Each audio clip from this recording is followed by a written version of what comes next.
Let me try one more. That wasn't bad, but I can do a little better. Okay, that was a lot better. See, what I'm trying to do there is improve my one-handed backhand. And many of you know that I have a two-handed backhand. You're probably wondering, Nick, why would you even bother with a one-handed backhand? Well, I can tell you that as a tennis coach, it is very beneficial to me to play with a one-handed backhand. You guys that have seen me teach, you notice that I do a one-handed backhand in my lessons. And the simple reason for that is that I need my offhand to be clear so I can hold tennis balls and I don't have to go to the basket every time my student makes a mistake.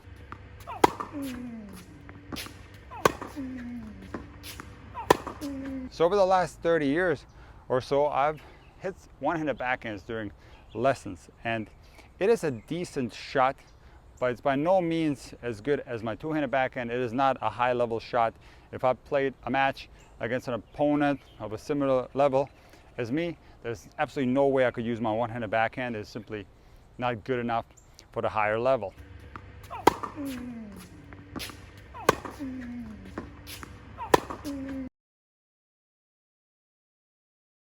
There are three main issues that I have with my one-hander that are hard to get rid of because those are basically muscle memory issues from my two-hander, which led me to make a post where I was hitting against the wall really hard, and I put this post out on YouTube Shorts, Instagram, and TikTok, and I was asking you guys if you can guess what the three main mistakes were on my one-handed backhand.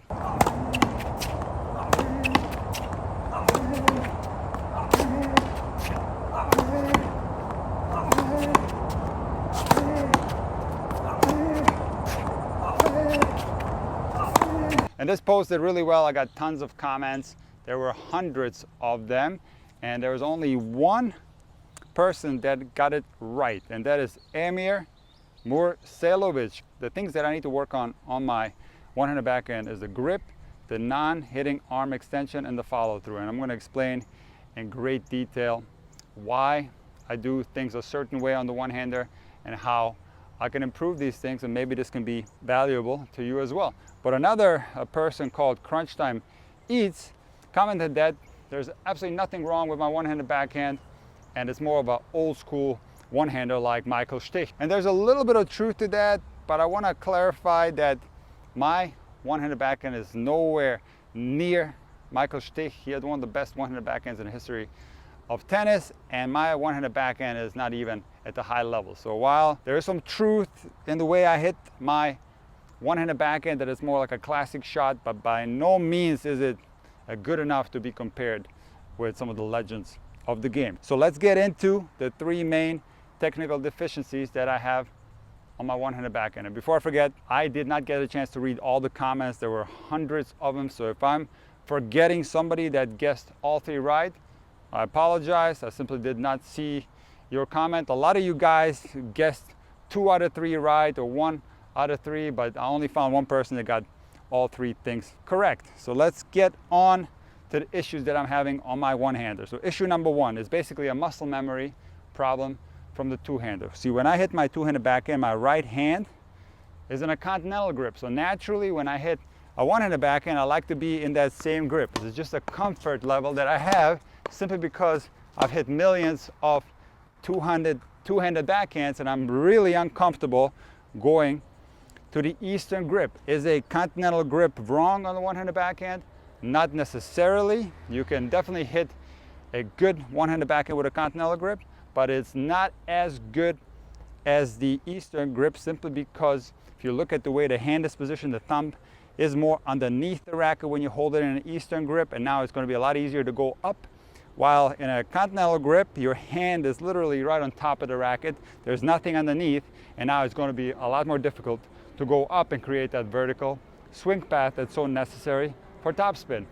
And how do you get comfortable with a new grip? Well, it's only going to work with muscle memory, guys. Now I'm in an Eastern grip, and it just feels awkward, but the only way I'm going to break that awkwardness is if I come out here and get a lot of reps in. This is how I'm going to develop more comfort with the new grip. And I have to do this on a daily basis, getting a lot of reps in order to get rid of that comfort level that I have with the continental grip. I have to break the old muscle memory and it's only going to work with repetitions. Now I want to say that it wasn't really fair of me to show me hitting hard against the wall with a one-hander, because against the wall there's going to be a different rhythm of the stroke. There's going to be generally a little bit shorter finish because of the frequency of the ball coming back to you. You don't have as much time to set up. But the reason why I wanted to do this against the wall, I wanted the ball to come very quickly to me, and I wanted my muscle memory to kick in. See, on my one-hander, when I have a lot of time, I can hit it a lot cleaner and a lot nicer. But when that ball comes quickly on the wall, now we're talking about more of a shot that's dependent on instincts and muscle memory. So long story short, some of the mistakes that you guys were seeing are actually not mistakes at all. It's just a result of the frequency of the ball coming back faster than usual, and there are certain limitations a stroke is naturally going to have when you're playing against the wall. So let's get to the second problem that I have on my one-handed backhand. That is my off arm. See, I have a very difficult time extending my off arm. It always stays kind of curled down here, and this is going to cause balance issues. So if the off arm is curled while the dominant arm goes across, you see that there's a balance problem because your body weight is going to get dragged down towards the left. Now again, this is a problem that's caused by the muscle memory from my two-handed backhand, because on my two-hander I'm using both hands in this area. So when the muscle memory kicks in, naturally this left side wants to be really close to the right side, and this is definitely a problem that I'm working on correcting when it comes to my one-hander. And the way I'm going to do that is, again, with repetitions, and just be conscious of pushing back that left arm, extending it more, and really consciously thinking about using the left side of the body in order to give my one-handed backhand more balance. Let me try again. There it is. Okay, this was a lot better. So when I think about it, I can definitely do it. I can straighten that non-dominant arm. But when I don't think about it, my two-hander muscle memory kicks in, and that left arm is stuck like this and looks really ugly, and it's definitely causing balance problems. And look, anytime you have balance issues, this is going to negatively affect your finish. And that indeed is the third problem on my one-handed backhand. It's not so much caused by my two-hander, it's more caused by my physical limitations, something that a lot of you guys struggle with as well. So let me explain to you what the third problem is. So when I come around the body, the tip of the racket is very horizontal as it travels across the body. So I do have a circular swing path, but the tip of the racket never really goes up. So sometimes I will even get side spin on the ball, and it's a very, very flat one-handed backhand. And at the end of the stroke, the tip of the racket is either pointing straight forward, or in most cases is actually pointing slightly towards the left.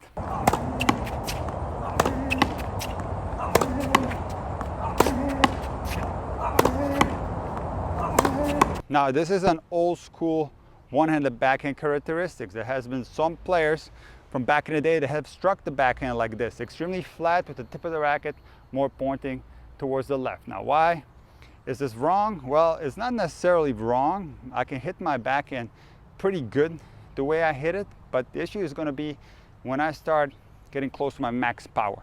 This is where a flat ball is going to hurt me, resulting in a lot of mistakes, and I can greatly benefit from more topspin. How do I create topspin? Well, the tip of the racket needs to go vertically across the ball this way. I'll take a look from this angle. When I make contact, the tip of the racket has to stay towards the outside and then come around the body this way, and at the end of the stroke it has to go all the way back. What I always say to my players is that the butt cap must point to the other side of the court and the tip of the racket must point towards the back fence. Now I would love to be able to do this, but I have a lot of shoulder issues. Some of you guys have been watching my live streams, you know that I can't serve right now. I have a lot of shoulder issues, and it just hurts for me to go that far back with my shoulder. I simply cannot.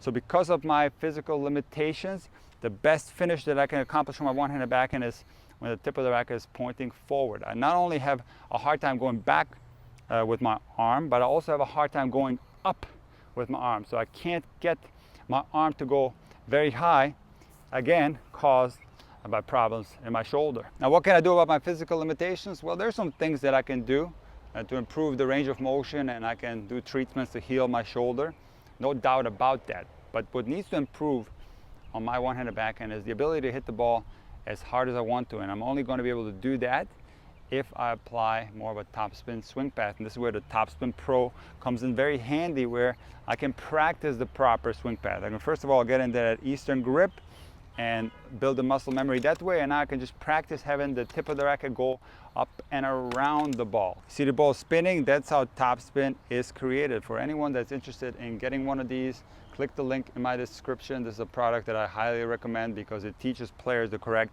vertical swing path. As already mentioned, that tip of the racket needs to go up and around the body in order to create spin. If you go forward like I do, if you go this way, this takes a lot of the spin out of the shot. It doesn't take all the spin out, but it takes away the ability to hit with heavy topspin, something that you see on the professional tour. For example, Roger Federer, his backhand swing path is like this. The tip of the racket goes vertically across the ball like this. And again, when you are able to hit the ball with heavier topspin, this gives you the ability to swing more freely and combine power and control.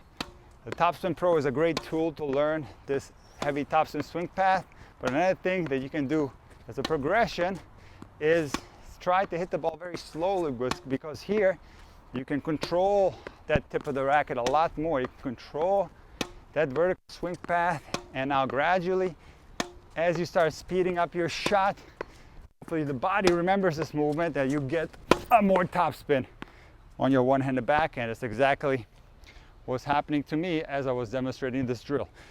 I started with the Topspin Pro, then I hit the ball very softly, and then slowly but surely I started backing up, and that last backhand that I hit had a lot more topspin than the way I was hitting in the beginning. So there it is, guys. I'm going to work really hard to improve my one-handed backhand, but there's only one problem. My two-handed backhand has gotten a lot worse. I discussed this in great detail in my biggest weakness video.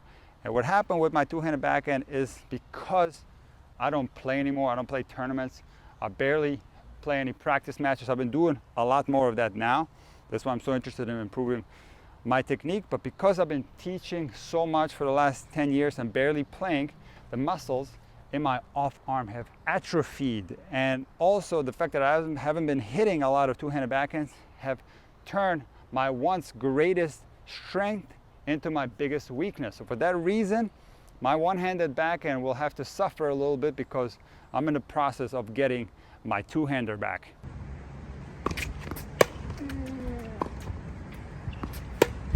Which brings me to the final point of this video. Some of you guys were asking in the comments whether it's wise to learn both backhands, the one-handed and the two-handed. And the answer is no. You cannot learn both. Even though I'm trying to improve mine, you kind of have to put that out of your mind and just trust me when I say you have to build just one backhand. There's not enough time for you to build the correct muscle memory to have the same level on your one-hander and your two-hander. Are there some players that can do it? Sure, there might be some, but I haven't not seen any at the high level, and I also have never seen any at the elite level either. I've seen some players like a Tsonga or an Ivanisevic goof around with a one-hander in matches and hit it every now and then, and you can just see, for example, when Tsonga hits a one-hander, it doesn't look quite right. It's not even close to his two-handed backhand. So for that reason, pick one, decide which one suits you best, and forget the idea of having two types of backhands. Some of you guys write me and ask, what about on the return? Why can't I have a two-handed return and then a one-handed backhand from the baseline? Again, I just released a return to serve course. I'm going to link it in the description. You can check it out if you're interested. But the return to serve is basically a ground stroke, and the muscle memory that you build on your ground strokes will directly translate into your return of serve. So again, guys, developing strokes takes a lot of effort. It takes a lot of reps. It requires you to build the muscle memory that's so important, so that these shots can be called off in match situations when you're not thinking about technique. You're not going to have enough time to put in the reps on two shots. Pick one and forget about having two, and go out there and get the reps in.